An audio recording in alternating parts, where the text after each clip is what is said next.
ಶ್ರೀ ರಾಜರಾಜೇಶ್ವರಿ ಅಮ್ಮನವರ ಜಾತ್ರೋತ್ಸವ ಎಂದು ಕರೆಯಲ್ಪಡುವ ಉತ್ಸವಾದಿಗಳು ಮಾತ್ರ ಉತ್ಸವ ನಡೆಯುವುದು ಸುಬ್ರಹ್ಮಣ್ಯ ಸ್ವಾಮಿಗೆ ಇದು ಇಲ್ಲಿಯ ವಿಶೇಷತೆ.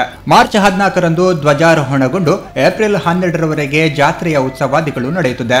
ಈ ವರ್ಷ 29 ದಿನದ ಜಾತ್ರೆಯು ನಡೆಯುತ್ತದೆ. ಧ್ವಜಾರೋಹಣಗೊಂಡು ಪ್ರತಿ 5 ದಿವಸಕ್ಕೊಮ್ಮೆ ದಂಡಮಾಲೋತ್ಸವ ನಡೆಯುತ್ತದೆ.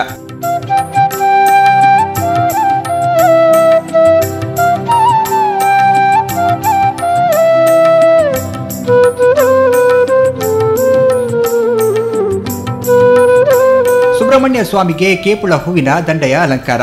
ಪ್ರತಿ 5 ದಿನಕ್ಕೊಮ್ಮೆ ಕೇಪುಳ ಹೂವಿನಿಂದ ತಯಾರಿಸಲ್ಪಟ್ಟು ಸುಬ್ರಹ್ಮಣ್ಯ ಸ್ವಾಮಿಗೆ ಹೂವಿನ ದಂಡೆಯನ್ನ ಅಲಂಕಾರ ಮಾಡಿ ಹೊರಡುವ ಉತ್ಸವ ಬಲಿಗೆ ದಂಡಮಾಲೆ ಎಂದು ಕರೆಯುವುದು. ಪಾಟಾಳಿ ವರ್ಗದವರು ದಂಡಮಾಲೆಯ 2 ದಿನದ ಮುಂಚೆಯೇ ಗುಡ್ಡದ ಕೇಪುಳ ಹೂವನ್ನ ಹುಡುಕಿ ಒಟ್ಟು ಸೇರಿಸುತ್ತಾರೆ.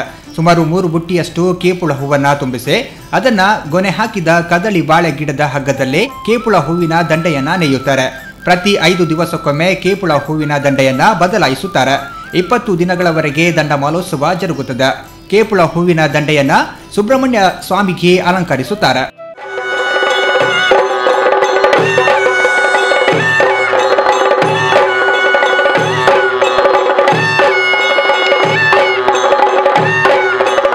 ಸುಬ್ರಹ್ಮಣ್ಯ ಸ್ವಾಮಿ ದೇವರ ಬಲಿ ಹೊರಡುವುದು ಸಂಜೆ 6:30ಕ್ಕೆ. ಬಲಿ ಹೊರಡುವ ಮುಂಚೆ ಪಾದಾರ್ಥಿಗಳು ತಂತ್ರಿಗಳಿಂದ ಅಪ್ಪಣೆ ಪಡೆದು ದೀವಿಟಿಗೆ ಹಿಡಿಯುವವರೆಗೆ ಹೊರಿಸಲು ತಿಳಿಸುವರು. ಪಾದಾರ್ಥಿಗಳು ಪಾಣೆ ಬಾರಿಸಿದ ನಂತರ ದೇವರ ಗರ್ಭಗುಡಿಯಲ್ಲಿ ಸುಬ್ರಹ್ಮಣ್ಯ ಸ್ವಾಮಿ ದೇವರನ್ನ ಪಾಣಿಪೀಠದಲ್ಲಿ ಕುಳ್ಳಿರಿಸಿ ತಂತ್ರಿಗಳು ತಂತ್ರ ತೂಕುವರು. ಒಟ್ಟು 3 ದೀವಿಟಿಗೆ ಇರುವುದು. ಒಂದು ದೀವಿಟಿಗೆ ಸುಬ್ರಹ್ಮಣ್ಯ ಸ್ವಾಮಿ ದೇವರಿಗೆ, ಇನ್ನೊಂದು ದೀವಿಟಿಗೆ ತಂತ್ರಿಗಳಿಗೆ, 3ನೇ ದೀವಿಟಿಗೆ ಗುತ್ತಿನವರಿಗೆ ಇರುತ್ತದೆ. ಇನ್ನು ದೇವರ ಬಲಿ ಹೊರಡುವುದು. ವಾದ್ಯ ವಾಲಗದೊಂದಿಗೆ ದೇವಳದ ಒಳಾಂಗಣದಲ್ಲಿ 2 ಸುತ್ತು ಬಲಿ ಆಗಿ ದೇವಳದ ಹೊರಾಂಗಣದ ಧ್ವಜಸ್ತಂಭದ ಬುಡದಲ್ಲಿ ಚೆಂಡೆ ಬಾರಿಸಿ ದೀವಿಟಿಗೆ ಹೊರಾಂಗಣಕ್ಕೆ ಬರುವುದು. ಆಮೇಲೆ ಪಟಾವು ಸುತ್ತು 2ನೇ ಸುತ್ತಿನ ದೊಡ್ಡ ಧ್ವಜಸ್ತಂಭದ ಬುಡದ ದೊಡ್ಡ ಕಲ್ಲಿನ ಹತ್ತಿರ ತಂತ್ರಿಗಳು ತಂತ್ರ ತೂಕುವರು. 3ನೇ ದೀವಿಟಿಗೆಯನ್ನ ಕಲ್ಲಪೂಜೆಯ ಸಮಯದಲ್ಲಿ ಗುತ್ತಿನವರಿಗೆ ಹಿಡಿಯುತ್ತಾರೆ. 4ನೇ ಸುತ್ತಿನಲ್ಲಿ ಕಲ್ಲಪೂಜೆಯನ್ನ ಮಾಡಿ ತಂತ್ರಿಗಳು ಒಳಗೆ ಹೋಗುವರು. ಮಳಲಿ ಕುಲಾಲ ಬಾಂಧವರು ಸುಮಾರು 25 ಮಂದಿ ದೀವಿಟಿಗೆಯೊಂದಿಗೆ ದೇವರ ಬಲಿ ಉತ್ಸವದಲ್ಲಿ ಪಾಲ್ಗೊಳ್ಳುತ್ತಾರೆ. ಇನ್ನು ಇಲ್ಲಿಯ ಒಂದೊಂದು ಸುತ್ತು ಬಲಿಗೆ ಹೆಸರಿರುತ್ತದೆ. 1 ಉಡುಕೆ ಸುತ್ತು, 2 ತಿಮಿಲೆ ಸುತ್ತು, 3 ಇರಾನ ಸುತ್ತು, 3 ಚೆಂಡೆ ಸುತ್ತು, ನಗಾರಿ ಸುತ್ತು ಆದ ನಂತರ 2 ಸುತ್ತು ಪಂಚವಾದ್ಯಗಳೊಂದಿಗೆ 1 ಸುತ್ತು ದರ್ಶನ ಸುತ್ತು ಇದೆ.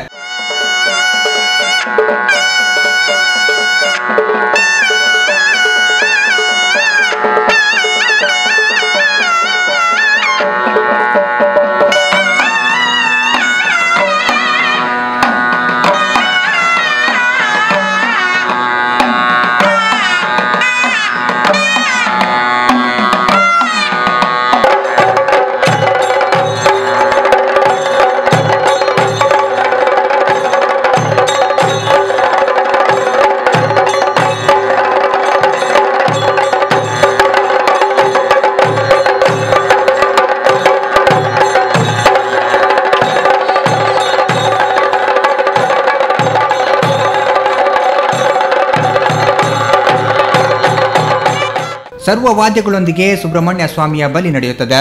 ನಂತರ ವಸಂತ ಮಂಟಪದಲ್ಲಿ ದೇವರನ್ನ ಬೆಳ್ಳಿಯ ಉಜ್ಜಾಲಿನಲ್ಲಿ ಕುಳ್ಳಿರಿಸಿ ಮಂತ್ರ ಪಠಿಸಿ ಆಮೇಲೆ 3 ಸುತ್ತು ಬಲಿ ಆಗಿ ಒಳಾಂಗಣದಲ್ಲಿ 1 ಸುತ್ತು ಬಲಿ ಆದ ಮೇಲೆ ಗರ್ಭಗುಡಿಗೆ ಸುಬ್ರಹ್ಮಣ್ಯ ದೇವರನ್ನ ಕುಳ್ಳಿರಿಸಿ ತಂತ್ರಿಗಳು ಪೂಜೆ ನೆರವೇರಿಸಿದ ನಂತರ ಹೊರಾಂಗಣದಲ್ಲಿ ಗರ್ಭಗುಡಿಯ ದುರ್ಗಾ ಪರಮೇಶ್ವರಿ ದೇವಿಯ ಪೂಜೆಯ ನಂತರ ತಾಯಿ ರಾಜರಾಜೇಶ್ವರಿ ಅಮ್ಮನವರಿಗೆ ಮಹಾಪೂಜೆ ನೆರವೇರುವುದು. ನಂತರ ಚಿಕ್ಕ ಮೂರ್ತಿಯ ನಿತ್ಯ ಬಲಿಯು ಒಳಾಂಗಣದಲ್ಲಿ 2 ಸುತ್ತು, ಹೊರಾಂಗಣದಲ್ಲಿ 2 ಸುತ್ತು ಬಲಿ ನಡೆಯುತ್ತದೆ. 20ನೇ ದಂಡಮಾಲೆಯಂದು ನವಿಲು ರಥೋತ್ಸವ ನಡೆಯಲಿದೆ. ಈ ಬಾರಿಯ ದಂಡಮಾಲೋತ್ಸವದಂದು ಹರಕೆ ಹೊತ್ತ ಭಕ್ತರ ಅನುಕೂಲಕ್ಕಾಗಿ ದಂಡಮಾಲೋತ್ಸವದ ದಿನದಂದು ತುಲಾಭಾರ ಸೇವೆಯೂ ನಡೆಯುತ್ತದೆ.